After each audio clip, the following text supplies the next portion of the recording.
ಬಾಂಗ್ಲಾದೇಶದಲ್ಲಿ ರಾತ್ರಿ 10 ಗಂಟೆ ಆದ್ಮೇಲೆ ಯಾಕೆ ಯಾರು ಕೂಡ ಮನೆಯಿಂದ ಹೊರಗಡೆನೆ ಬರೋದಿಲ್ಲ? ಆ ದೇಶದಲ್ಲಿ ಎಕ್ಸಾಮ್ ಬರಿಬೇಕಾದ್ರೆ ಕಾಪಿ ಚೀಟಿಗಳನ್ನ ಇಟ್ಕೊಂಡು ಸಿಕ್ಕಾಕೊಂಡ್ರೆ ಅವರಿಗೆ ಕೊಡೋ ಶಿಕ್ಷೆ ಬೇರೆ ತರನೇ ಇರುತ್ತೆ. ಹಾಗೆ ಬಾಂಗ್ಲಾದೇಶದ ಜನಗಳು ಯಾಕೆ ಅವರ ಎಡಗೈಯನ್ನ ಹೆಚ್ಚಾಗಿ ಬಳಸೋದೇ ಇಲ್ಲ? ಅಷ್ಟಕ್ಕೂ ಬಾಂಗ್ಲಾದೇಶದಲ್ಲಿ ವ್ಯಭಿಚಾರ ಅನ್ನೋದು ಯಾವ ಮಟ್ಟಕ್ಕಿದೆ ಅಂದ್ರೆ ಅದನ್ನ ಊಹೆ ಕೂಡ ಮಾಡೋಕ್ಕಾಗಲ್ಲ. ಅಲ್ಲಿನ ಹುಡುಗಿಯರು ಗಂಡಸರಿಗೆ ತಮ್ಮ ದೇಹವನ್ನ ಮಾರಿ ಸುಖವನ್ನ ಕೊಟ್ಮೇಲೆ ಅದಕ್ಕೆ ಅವರಿಂದ ಪಡೆಯುವಂತ ಹಣ ಎಷ್ಟು ಗೊತ್ತಾ? ಕೇವಲ 10 ರೂಪಾಯಿ. ಹೌದು, 10 ರೂಪಾಯಿಗೋಸ್ಕರ ತಮ್ಮ ದೇಹವನ್ನೇ ಮಾರ್ಕೊಳ್ತಾರೆ. ಈ ತರ ಬಾಂಗ್ಲಾದೇಶದ ಇನ್ನೂ ಅದೆಷ್ಟೋ ಆಶ್ಚರ್ಯಕರ ಸಂಗತಿಗಳನ್ನ ಇವತ್ತು ನಿಮ್ ಜೊತೆ ಹಂಚ್ಕೊಳ್ತಿದ್ದೀನಿ. ಬಾಂಗ್ಲಾದೇಶದಲ್ಲಿ ಯಾರಾದರೂ ವೇಶ್ಯಾವಾಟಿಕೆಯನ್ನ ಮಾಡ್ತಿದ್ರೆ ಅದರ ಬಗ್ಗೆ ಅಲ್ಲಿನ ಸರ್ಕಾರ ಅಷ್ಟಾಗಿ ಗಮನ ಕೊಡೋಕೋಗಲ್ಲ. ಈ ಕಾರಣಕ್ಕೇನೆ ಆ ದೇಶದ ತುಂಬಾ ಜನ ಹುಡುಗಿಯರು ಈ ವೃತ್ತಿಯಲ್ಲೇ ಕೆಲಸ ಮಾಡ್ತಿದ್ದಾರೆ. ಈ ದೇಶ ತುಂಬಾ ಬಡ ರಾಷ್ಟ್ರವಾಗಿರೋದ್ರಿಂದ ಲಕ್ಷಾಂತರ ಹುಡುಗಿಯರು ವ್ಯಭಿಚಾರಕ್ಕೆನೆ ಕಾಲಿಡ್ತಿದ್ದಾರೆ. ತುಂಬಾ ಬಡತನದಲ್ಲಿ ಇರುವಂತವರು, ಹಣದ ಅವಶ್ಯಕತೆ ಜಾಸ್ತಿ ಇರುವಂತವರು ಅವರ ಮನೆಯಲ್ಲಿರುವಂತ ಸ್ವಂತ ಹೆಣ್ಣು ಮಕ್ಕಳನ್ನೇ ದುಡ್ಡಿಗೋಸ್ಕರ ವೇಶ್ಯಾವಾಟಿಕೆ ಮಾಡುವಂತ ಏರಿಯಾಗಳಿಗೆ ಕರ್ಕೊಂಡೋಗಿ ಅವರ ಹೆಣ್ಣು ಮಕ್ಕಳನ್ನೇ ಇಷ್ಟು ರೇಟ್ಗೆ ಅಂತ ಬ್ರೋಕರ್ಗಳಿಗೆ ಮಾರಾಟ ಮಾಡ್ತಾರೆ. ಅದರಿಂದ ಬಂದಂತ ದುಡ್ಡನ್ನ ಅವರ ಅವಸರಗಳಿಗೆ ಬಳಸ್ಕೊಂಡು ಸ್ವಲ್ಪ ದಿನಗಳ ನಂತರ ಆ ಬ್ರೋಕರ್ಗಳಿಗೆ ದುಡ್ಡನ್ನ ಕಟ್ಟಿ ಮತ್ತೆ ಅವರ ಮಗಳನ್ನ ಬಿಡಿಸ್ಕೊಂಡು ಬರ್ತಾರಂತೆ. ಅಷ್ಟೇ ಅಲ್ಲ, ಪ್ರಪಂಚದಾದ್ಯಂತ ಅಂದ್ರೆ ಬೇರೆ ಬೇರೆ ದೇಶಗಳಿಗೂ ಬಾಂಗ್ಲಾದೇಶದ ಹುಡುಗಿಯರನ್ನೇ ಅತಿ ಹೆಚ್ಚಾಗಿ ಸಪ್ಲೈ ಮಾಡ್ತಾರೆ.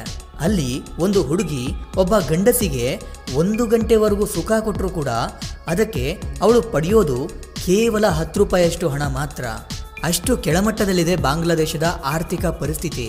ಆದ್ರಿಂದಾನೇ ಬಾಂಗ್ಲಾದೇಶದಲ್ಲಿ ತುಂಬಾ ಕಡಿಮೆ ರೇಟ್ಗೆ ಎಲ್ಲವೂ ಸಿಗುತ್ತೆ. ಇವರು ವಾಸ ಮಾಡುವಂತ ಏರಿಯಾಗಳಿಗೆ ಪೊಲೀಸರು ಬರೋಕ್ಕೂ ಕೂಡ ಹೆದರುಕೊಳ್ತಾರಂತೆ. ಆದ್ರೆ ಪ್ರತಿ ತಿಂಗಳು ಅವರಿಂದ ಬರುವಂತ ಮಾಮೂಲು ಮಾತ್ರ ತಪ್ಪದೆ ಪೊಲೀಸರ ಕೈ ಸೇರುತ್ತೆ. ಮತ್ತೆ ಇನ್ನೂ ಪ್ರಾಯಕ್ಕೂ ಬಂದಿರದಂತ ಹೆಣ್ಣು ಮಕ್ಕಳನ್ನ ಕೆಲವೊಂದಷ್ಟು ಜನ ಬ್ರೋಕರ್ಗಳಿಗೆ ಮಾರಿ ಹೊರಟೋಗ್ತಾರೆ. ಆ ಹುಡುಗಿಯರು ಚಿಕ್ಕ ಪುಟ್ಟ ಕೆಲಸಗಳನ್ನ ಮಾಡಿಕೊಂಡು ಅದೇ ಏರಿಯಾದಲ್ಲಿ ಬೆಳಿತಾರೆ. ಅವರು ಬೆಳೆದು ದೊಡ್ಡವರಾದ್ಮೇಲೆ ಅವರು ಕೂಡ ಗಂಡಸರಿಗೆ ಸೆರಗನ್ನ ಹಾಸ್ಬೇಕಾಗುತ್ತೆ. ಅಂದ್ರೆ ಅವರು ಕೂಡ ಅದೇ ವೃತ್ತಿಯನ್ನ ಮುಂದುವರಿಸ್ಕೊಂಡು ಹೋಗ್ತಾರೆ. ಈ ದೇಶದಲ್ಲಿ ಅತಿ ಹೆಚ್ಚಾಗಿ ಬಾಲ್ಯ ವಿವಾಹಗಳನ್ನ ಮಾಡಲಾಗುತ್ತೆ. ಹುಡುಗಿಯರು ಮದುವೆ ಆಗೋಕೆ 18 ವರ್ಷ ಮೇಲ್ಪಟ್ಟಿರಬೇಕು ಅಂತ ಅಲ್ಲಿನ ಸರ್ಕಾರ ಕಾನೂನನ್ನ ಮಾಡಿದ್ರು ಕೂಡ ಯಾರೊಬ್ರು ಅದನ್ನ ಪಾಲಿಸಲ್ಲ. ಹುಡುಗಿಯರಿಗೆ ಕೇವಲ 12ರಿಂದ 14 ವರ್ಷ ವಯಸ್ಸಾಗ್ತಿದ್ದಂಗೆ ಮದುವೆ ಮಾಡ್ತಾರೆ.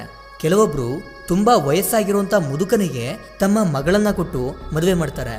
ಇದಕ್ಕೆ ಮುಖ್ಯ ಕಾರಣ ದುಡ್ಡು. ಹೀಗೆ ಮದುವೆ ಮಾಡೋದ್ರಿಂದ ಹುಡುಗಿಯರು ಅತಿ ಚಿಕ್ಕ ವಯಸ್ಸಿಗೆನೆ ಗರ್ಭಿಣಿಯಾಗ್ತಾರೆ. ಅದರ ಜೊತೆಗೆ ಅನೇಕ ಅನಾರೋಗ್ಯ ಸಮಸ್ಯೆಗಳನ್ನ ಕೂಡ ಎದುರಿಸ್ತಾರೆ. ಇದರಿಂದ ಕೆಲವೊಂದಷ್ಟು ಜನ ಸತ್ತು ಹೋಗ್ತಾರೆ.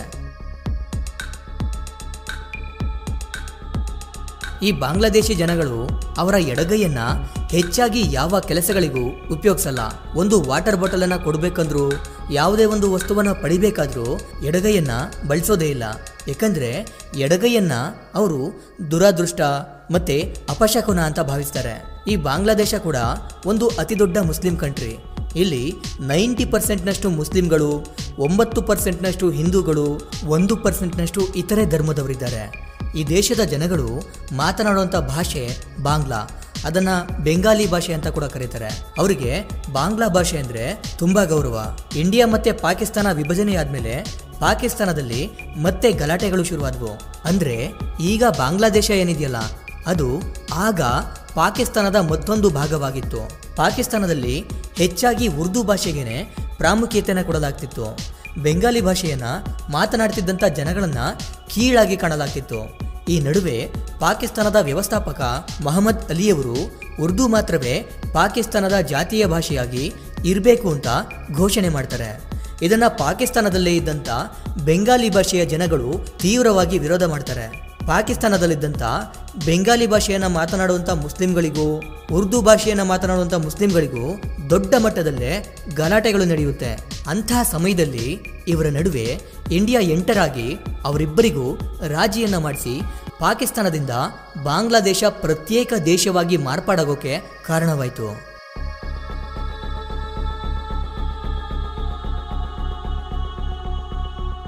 ಬಾಂಗ್ಲಾದೇಶದ ರಾಷ್ಟ್ರೀಯ ಗೀತೆಯನ್ನು ಬರೆದಿದ್ದು ಕೂಡ ಬೇರೆ ಯಾರೂ ಅಲ್ಲ, ನಮ್ಮ ದೇಶದ ರಾಷ್ಟ್ರಗೀತೆಯನ್ನು ಬರೆದಂತ ರವೀಂದ್ರನಾಥ ಠಾಗೂರ್ ಅವರೇ.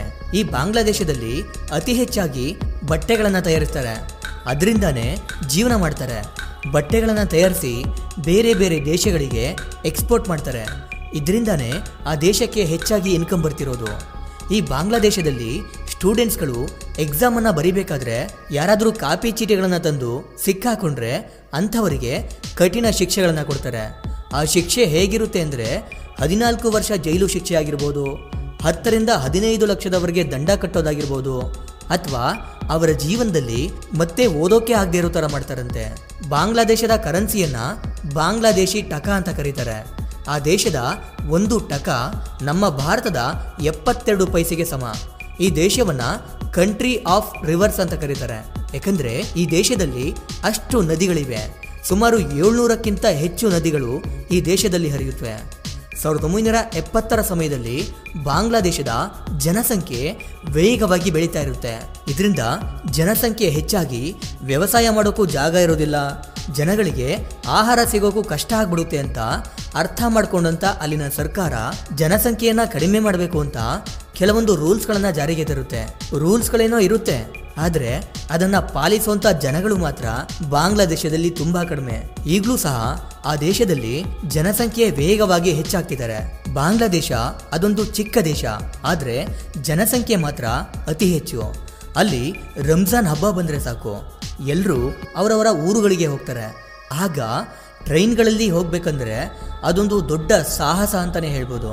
ಯಾಕಂದ್ರೆ ಆ ಸಮಯದಲ್ಲಿ ಅಲ್ಲಿನ ಟ್ರೈನ್ಸ್ಗಳ ಪರಿಸ್ಥಿತಿ ಹೀಗಿರುತ್ತೆ. ಮತ್ತೆ ಬಾಂಗ್ಲಾದೇಶವನ್ನ ಪ್ರಪಂಚದ ಅತ್ಯಂತ ಗಲೀಜು ದೇಶ ಅಂತ ಹೇಳ್ತಾರೆ. ಅಲ್ಲಿನ ರೋಡ್ಸ್ಗಳಾಗಿರ್ಬೋದು, ಬಸ್ ಸ್ಟ್ಯಾಂಡ್ಗಳಾಗಿರ್ಬೋದು, ಏರಿಯಾಗಳಾಗಿರ್ಬೋದು, ಎಲ್ಲವೂ ಗಲೀಜಿನಿಂದಲೇ ಕೂಡಿರುತ್ತೆ. ಯಾಕಂದ್ರೆ ಅಲ್ಲಿನ ಫ್ಯಾಕ್ಟರಿಗಳಲ್ಲಿ ಬರುವಂತ ವೇಸ್ಟ್ ವಾಟರನ್ನು ಡೈರೆಕ್ಟ್ ಆಗಿ ನದಿಗಳಿಗೆ, ಚರಂಡಿಗಳಿಗೆ, ಕಾಲುವೆಗಳಿಗೆ ಬಿಡ್ತಾರೆ. ಅಲ್ಲಿನ ಬಸ್ಗಳು, ಕಾರ್ಗಳು, ಆಟೋಗಳು, ಹೀಗೆ ಪ್ರತಿಯೊಂದು ವೆಹಿಕಲ್ಸ್ಗಳು ಕೂಡ ತುಂಬಾ ವರ್ಷಗಳ ಹಳೆಯ ವಾಹನಗಳನ್ನೇ ಅಲ್ಲಿ ಚಲಾಯಿಸ್ತಾರೆ. ಹೀಗಾಗಿ ಆ ಗಾಡಿಗಳು ಹೆಚ್ಚು ಹೊಗೆಯನ್ನು ಬಿಡೋದ್ರಿಂದ ಆ ದೇಶದ ಗಾಳಿಯೂ ಸಹ ಕಲುಷಿತಗೊಳ್ಳುತ್ತೆ. ಬಾಂಗ್ಲಾದೇಶದಲ್ಲಿ ರಾತ್ರಿ 10 ಗಂಟೆ ಆದಮೇಲೆ ಅಲ್ಲಿನ ಜನಗಳು ಮನೆಯಿಂದ ಹೊರಗಡೆನೆ ಬರೋದಿಲ್ಲ. ಯಾವುದಾದ್ರೂ ಅರ್ಜೆಂಟ್ ಕೆಲಸ ಇದ್ರೆ ಮಾತ್ರ ಹೊರಗಡೆ ಬರ್ತಾರೆ. ಅದನ್ನು ಬಿಟ್ಟರೆ ಮತ್ಯಾವ ಕಾರಣಕ್ಕೂ ಅವರು ಹೊರಗಡೆ ಬರೋದೇ ಇಲ್ಲ. ಯಾಕಂದರೆ ಬಾಂಗ್ಲಾದೇಶದಲ್ಲಿ ರಾತ್ರಿ 10 ಗಂಟೆ ಆದಮೇಲೆ ಕಳ್ಳರ ಕಾಟ ತುಂಬ ಜಾಸ್ತಿ ಇರುತ್ತೆ. ಅಲ್ಲಿ ಮೈನ್ ಸಿಟಿಗಳಲ್ಲಿ ಬಿಟ್ಟರೆ ಬೇರೆಲ್ಲ ಏರಿಯಾಗಳ ರೋಡ್ಸ್ಗಳಲ್ಲಿ ಲೈಟ್ಗಳು ಕೂಡ ಆನ್ ಇರಲ್ಲ. ಇದರಿಂದ ರಾತ್ರಿ ಸಮಯದಲ್ಲಿ ಓಡಾಡೋದು ನಿಜಕ್ಕೂ ಸಮಸ್ಯೆಯನ್ನು ಉಂಟು ಮಾಡುತ್ತೆ. ನೋಡಿದ್ರಲ್ಲ, ಇದಿಷ್ಟು ಬಾಂಗ್ಲಾದೇಶದ ವಿಚಿತ್ರ ಸಂಗತಿಗಳು. ಬಾಂಗ್ಲಾದೇಶದಲ್ಲಿ ಹೆಣ್ಣು ಮಕ್ಕಳು ಅನುಭವಿಸ್ತಿರುವಂಥ ಪರಿಸ್ಥಿತಿಯನ್ನು ಕಂಡು ನಿಮ್ಗೇನಿಸ್ತು ಅಂತ ಕಮೆಂಟ್ ಮಾಡಿ ತಿಳಿಸಿ. ಇದಿಷ್ಟು ಇವತ್ತಿನ ವಿಡಿಯೋ. ಈ ವಿಡಿಯೋ ನಿಮಗೆ ಇಷ್ಟ ಆಗಿರುತ್ತೆ ಅಂದ್ಕೊಂಡು ಮತ್ತೊಂದು ಹೊಸ ವಿಷಯದೊಂದಿಗೆ ಮತ್ತೆ ಬರ್ತೀನಿ. ಕೊನೆಗೆ ನನ್ನ ಈ ಶ್ರಮಕ್ಕೆ ನಿಮ್ಮಿಂದ ಬಯಸೋದು ಕೇವಲ ಒಂದು ಮೆಚ್ಚುಗೆಯನ್ನು ಮಾತ್ರ. Anyway, thank you for watching.